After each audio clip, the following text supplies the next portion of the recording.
देखो अपन exercise number 9.1 study कर रहे थे, ठीक है। और इसके मैंने आपको कुछ क्वेश्चन बता देते थे। 6 क्वेश्चन मैंने आपको यहाँ पे क्लासरूम में बताया था, ठीक है। उसका आंसर जो है थोड़ा रॉन्ग आ रहा था, है ना। उसके बाद मैंने कल आपको वीडियो सेंड करी थी जिसमें क्वेश्चन नंबर 6 का सॉल्यूशन था। आपको समझ में आ गया होगा। अगर नहीं आया वो बाय द वे तो आप पूछ सकते हैं, ठीक है। और वैसे आपकी क्लास के बच्चे आजकल कुछ पूछ नहीं रहे, या तो आप लोगों को सब समझ में आ रहा है या फिर हो सकता है कि आप वीडियो देख ही नहीं रहे हो। देखो बच्चों, जैसे डे बाय डे गाइडलाइन आ रही है या कुछ न कुछ आ रहा है। अभी प्रेजेंट टाइम पर आपकी क्लासें ऑनलाइन ही चलेगी, आपको इस चीज़ को एक्सेप्ट करना पड़ेगा।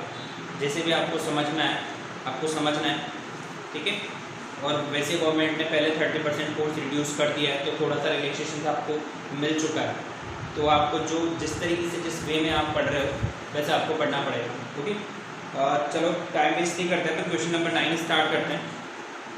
क्वेश्चन नंबर 8 तक के मैंने आपको सोल्यूशन भेजे थे। आई होप कि आपको समझ में आ गए होंगे। अगर बाय द वे नहीं आए तो आप पूछ सकते हो, ठीक है। क्वेश्चन नंबर 9 देखते हैं अपन। बोल रखा है इसमें कि the angle of elevation of the top of a building from the foot of the tower. मतलब मान के चलो एक बिल्डिंग है यहाँ पर इस तरीके से, और एक यहाँ पर ये टावर है। ये तो बिल्डिंग है और ये टावर है। अभी बोल रखा है कि the angle of the elevation of the top of a building, मतलब ये बिल्डिंग का टॉप है यहाँ पर, और ये जो टावर है उसका ये फुट है यहाँ पर। तो इसका यहाँ पर ये जो एंगल बन रहा है, ठीक है, वो जो है 30 डिग्री। आगे बोल रहा है and the angle of elevation of the top of the tower, और यहाँ पर ये टावर का टॉप है, ओके। यहाँ से जो एंगल है फुट ऑफ द बिल्डिंग, ये वाला जो एंगल है वो कितनी डिग्री का है, यहाँ पर 60 डिग्री। मतलब ये आपकी बिल्डिंग है और ये आपका टावर है। अब आगे क्वेश्चन में बोल रखा है कि if the towers height is 50 metre, tower जो है वो 50 मीटर हाइट का दे रखा है ये वाला, ठीक है। तो आपको क्वेश्चन में फाइंड आउट करना है कि find the height of the building. तो बिल्डिंग की हाइट फाइंड आउट करनी है, ठीक है। मतलब यहाँ पर ये कितना होगा, यहाँ से लेके यहाँ तक ये अपन को फाइंड आउट करना है, ओके। तो उसको फाइंड आउट करके देखते हैं अपन। ये देखो यहाँ पे डायग्राम मैंने सेम भेजी थी, ऑलरेडी बना रखा है यहाँ पे इस तरीके से। तो इसी डायग्राम को अपन फॉलो करते हैं आगे। आई होप कि आपको क्वेश्चन समझ में आया होगा कि क्या आप उनको फाइंड आउट करना है। देखो आपके पास दो सिचुएशन है। एक तो पहली वाली सिचुएशन तो ये है, ये दोनों को डायग्राम को अलग बना देता हूँ मैं। यहाँ पर जो है वो 30 डिग्री है, ये डी है, ये बी है, ए है। ये इस सिचुएशन में ये क्या है, आपकी बिल्डिंग, ठीक है। और दूसरी सिचुएशन है ये वाली, ठीक है। ये आपका यहाँ पर सी है, यहाँ पर ये डी है, ये 50 है और ये 60, ठीक है। तो सबसे पहले तो अपन क्या फाइंड आउट करेंगे, इसका बेस फाइंड आउट करेंगे। ये जब ये इसका बेस फाइंड आउट हो जाएगा तो ये बेस जो है यहाँ पर अपन सब्स्टिट्यूट करेंगे और उसकी क्या फाइंड आउट करेंगे, इसका परपेंडिकुलर फाइंड आउट कर लेंगे।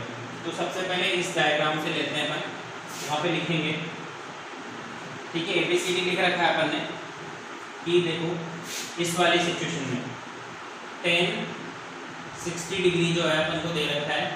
अब 10 जो है क्या होता है, देखो ये ना बंडी पतली प्रसाद और ये होल 10 होता है बच्चों P/B। ये P रहा और ये B रहा, तो ये P/B, ठीक है। अब परपेंडिकुलर की वैल्यू कितनी है यहाँ पर इस सिचुएशन में 50 है, तो ये तो परपेंडिकुलर तो हो गया आपका 50। और B बेस पता नहीं है, तो बेस को BD लिखा है, तो यहाँ पे मैं BD ही लिख लेता हूँ, ठीक है। आपके बेस का बेस ही रहने देते हैं, जैसे कि अपन अभी तक समझते आ रहे हैं, ठीक है। इसको बेस ही रहने देते हैं। और द 10 60 की वैल्यू कितनी होती है बताओ, 10 60 की वैल्यू होती है √3, ओके। तो अब अपन को B फाइंड आउट करना है, क्रॉस मल्टीप्लाई करेंगे तो ये B = कितना हो जाएगा 50/√3। ये तो एक पहली सिचुएशन लग गई, ठीक है। मतलब इससे आपने इसको पता कर लिया कि ये कितना आ रहा है 50/√3, मतलब ये आ गया आपका 50/√3। आ रही है आपको बात समझ में। अब सेकेंड सिचुएशन लेते हैं 10 30 डिग्री। इस वाले में क्या बन रहा है, 10 30 बन रहा है, तो 10 30 भी क्या होगा, वापस से वही P/B होगा, पर 10 30 की वैल्यू होती है 1/√3 क्या होती है tan 30 की वैल्यू 1/√3 p। p कितना है ये अपन को पता नहीं है, ठीक है ना, ये पता नहीं ना, ये इसको ऐसे कैसे p को एज इट इज लिख लेते हैं या फिर a b लिख लेते हैं, ठीक है। तो a b और इसका बेस कितना था अभी अभी निकाला अपन ने 50√3, ठीक है। अब आपको ए बी फाइंड आउट करना है, तो ए बी फाइंड आउट करोगे तो ये क्या होगा, ये तो यहाँ पहुँच जाएगा इसके पास में, तो ए बी इक्वल्स टू क्या हो जाएगा, देखो 50√3 और ऑलरेडी यहाँ पे क्या था 1/√3 था, ठीक है। तो ये 50 तो एज इट इज रहा, ठीक है। ये √3 और ये √3 मिलके क्या हो गया, रूट हट जाएगा, 3 बचेगा। अब 50 को आप 3 से डिवाइड करो,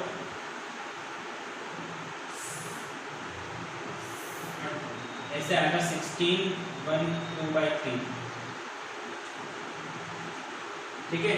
50 को आप ऐसे डिवाइड करके देख लेना, ये 50 रहा, 3 से डिवाइड करना है तो 1 टाइम जाएगा, फिर ये 2 0 बचा, ये 18 बचेगा 2, तो इसको अपन ऐसे लिख सकते हैं 16/2/3। तो ए बी की वैल्यू जो आई वो कितनी आएगी आपकी 16/2/3, मतलब ये जो टॉप बिल्डिंग है उसकी हाइट कितनी आई 16/2/3। ये इस तरीके से क्वेश्चन करना है, ठीक है। बताओ देखो इसको कि समझ में आया या नहीं आया। देखो इतना सा क्वेश्चन था, कुछ ज़्यादा था नहीं। आपको देखो डायग्राम समझ में आना चाहिए, इससे पहले भी अपन जो क्वेश्चंस कर रहे हैं उनमें मैं आपको यही समझा रहा हूँ कि अगर आपको डायग्राम समझ में आ रहा है प्रॉपर तो आप क्वेश्चन कर पाएंगे, ठीक है। आ रही बात समझ में। चलो नेक्स्ट क्वेश्चन करके देखते हैं, इसको हटा देता हूँ।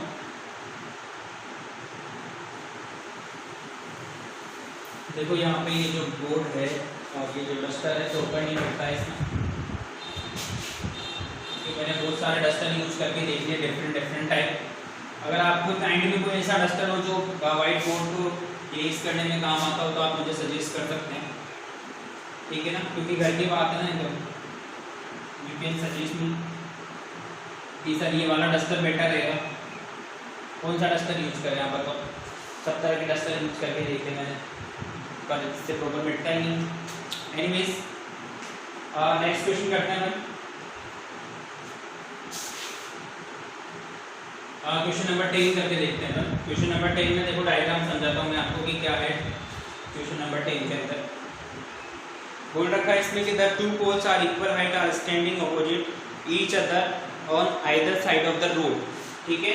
सबसे पहले तो ये देखें कि ये रोड है आपका, ठीक है, होता है रोड ऐसे इतना वाला, एक यहाँ पर इस तरीके से पोल बना हुआ है और दूसरा पोल है जो यहाँ पे बना हुआ है।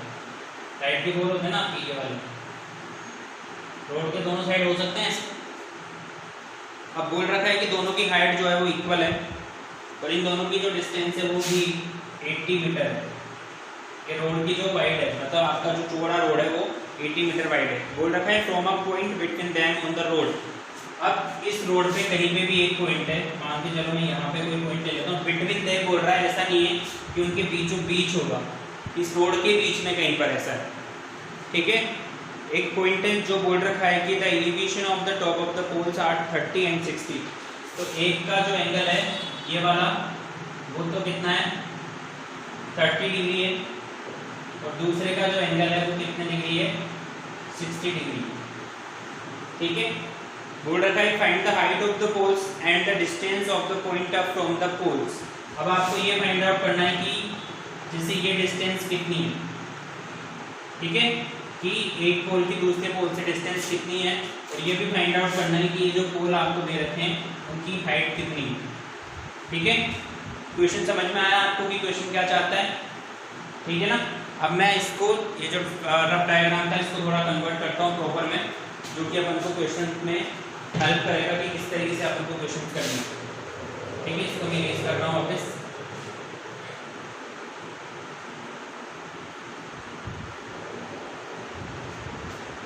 देखो क्या चाहता है अपना जो क्वेश्चन है वो क्या चाहता है कि ये पोल है और ये आपका रोड हो गया, ठीक है, यहाँ से लेके यहाँ तक वो 80 मीटर वाइड है, ठीक है। तो दूसरा पोल है सेम हाइट का, जैसे इसको अपन मान लेते हैं कि AB और इसको मान लेते हैं CD।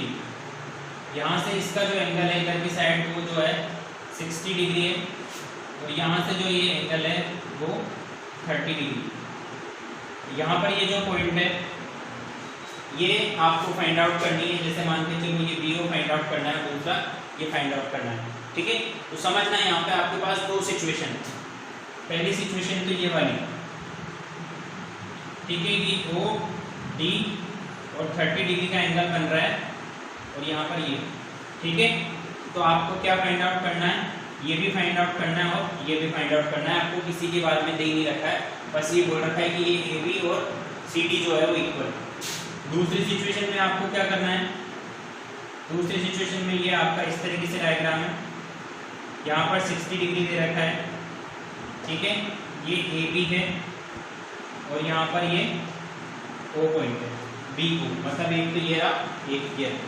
दोनों सिचुएशन में आपको एक तो ये फाइंड आउट करना है फिर ये फाइंड आउट करना है, ठीक है। तो ध्यान से समझो इसको, जितना होगा मैं कोशिश कर रहा हूँ आपको बताने की, और नहीं होगा तो फिर मैं आपको नेक्स्ट क्लास में समझाऊंगा। तो सबसे पहले आप आते हैं अपन इस वाले पे, ठीक है। सबसे पहले आते हैं अपन किस वाले पे, इस वाले पे। तो tan थीटा 10 वाला क्वेश्चन है ये, tan 60 डिग्री को देखते हैं अपन, ठीक है।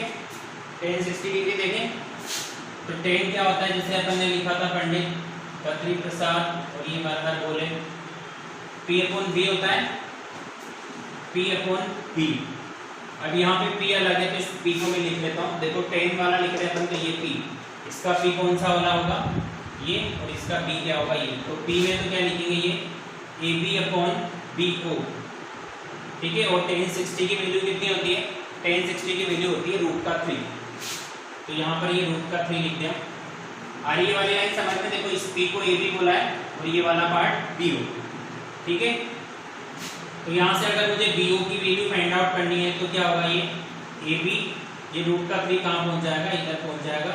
इसको इक्वेशन नंबर 1 लिख लेते हैं, ठीक है। इस वाले की बात हो गई। अब आता है अपन इस वाले पे, एंड tan 30 डिग्री। अब tan 30 डिग्री है तो वापस से P/B लिखेंगे, ये P/B, इसका परपेंडिकुलर कितना है, CD है, और इसका B कितना है बच्चों, OD है, ठीक है।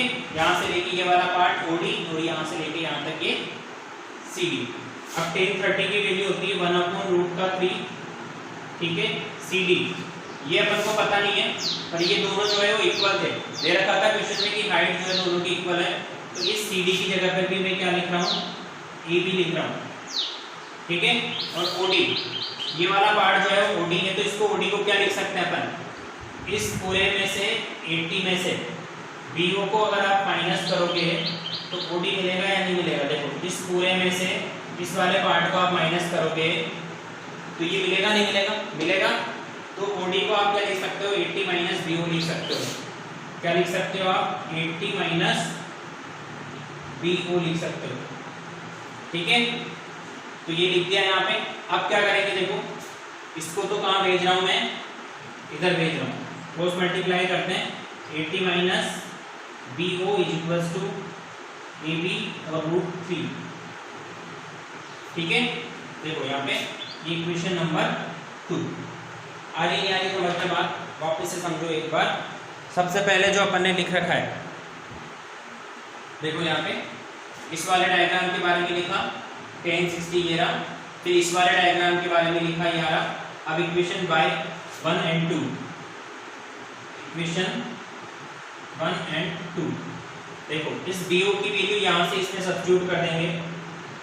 80 माइनस BO की वैल्यू कितनी है, AB/√3 इज इक्वल्स टू, यहाँ पर ये कितना है, AB√3, ठीक है।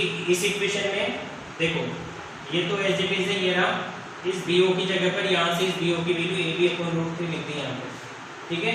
इसको अपन आगे कैलकुलेट करते हैं और वैल्यू फाइंड आउट करते हैं। डायग्राम से काम हो गया तो इसको रीज कर लेते हैं, ठीक है। समझो ये पूरा बता रहा हूँ मैं, अगर नहीं होगा तो मैं सोल्यूशन भी बताऊँगा।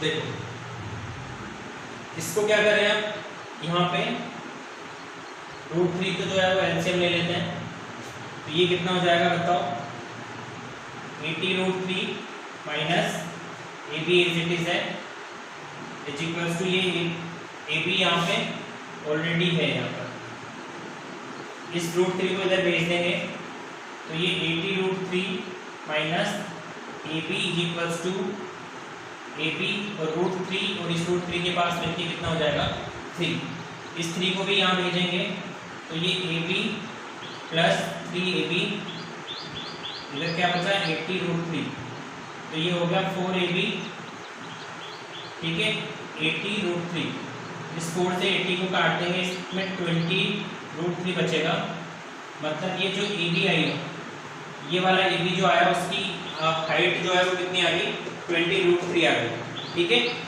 अब आप क्या करोगे यहाँ पर इसमें वैल्यू लिख देना ab की, सॉरी यहाँ पे ab की वैल्यू लिख देंगे तो BO भी फाइंड आउट हो जाएगा, BO भी देख लो आप, BO is equals to ab कितना था 20√3 था, यहाँ पे √3 ऑलरेडी है, कट गया कितना बचा 20, मतलब यहाँ से लेके यहाँ तक ये 20 है, सॉरी ये वाला 20 है और ये वाला 60 है, ठीक है। तो ये क्वेश्चन आपका कंप्लीट हो गया, क्वेश्चन नंबर 10, एक बार देख लेना अच्छे से, समझ में नहीं आया तो नेक्स्ट क्लास में करेंगे।